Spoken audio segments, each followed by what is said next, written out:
सर्वांची नावं न घेता, मित्रांनो 2025 होऊ घातलेल्या नगरपालिकेच्या निवडणुकीमध्ये प्रभाग ब मधील 2च्या मतदाराच्या प्रचारार्थी सभेला उपस्थित कॉर्नर बैठकीला तुम्ही आम्ही सर्व आहोत.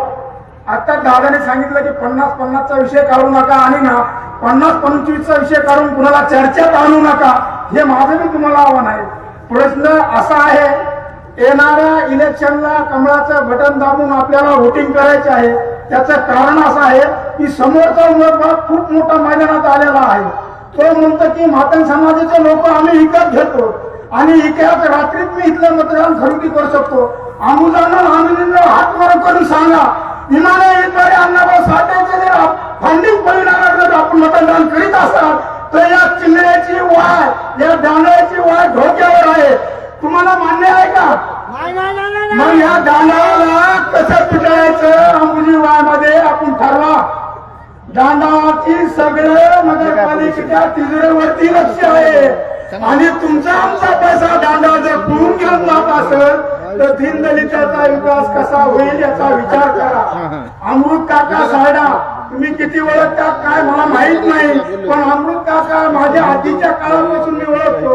विठ्ठलजी सायडा हे काय म्हणतात त्या महाराजाच्या घरात राहतो त्या महाराजाच्या घरात जेव्हा काही दिसतायची वेळ असेल तेव्हा काही भांडणाची वेळ असेल खायला भेटत नसेल अन्न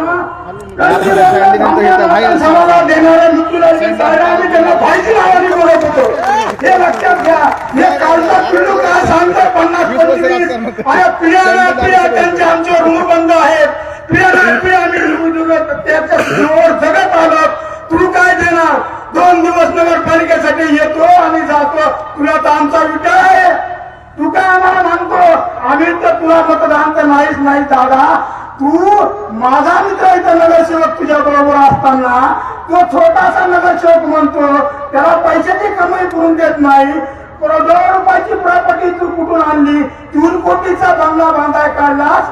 250 कोटीचे कामधेनी पोस्तीचे पळून तू नेले. ते नगरसेवकाने आता घर बांधले रे कर्ज बाजरे होऊन. याचा तर दिसतो तू किती मोठेपणा आहे. तू काय एवढा महाभागापा मारतो रोडवरती येऊन? अरे 4-2 पोरं भेटून कुठं इलेक्शन लढत नसतं. लय झालं माझा समाज पोट तिरकिरी रस्त्यावर उभा होता रे अण्णाभाऊ साठेच्या निधीसाठी. अनेक संघटनेच्या पोराने आंदोलन केलं. गेंड्याच्या काटाड्याचा माणूस तुला थोडी बी त्या लोकांची दया आली नाही. निर्लज्जपणे ते काम केलं. एखाद्याने त्या रोडला तरी अण्णाभाऊ साठेचं नाव द्यायचं असतं एवढीच आमची अपेक्षा होती. ते पण तू करू शकला नाही. अरे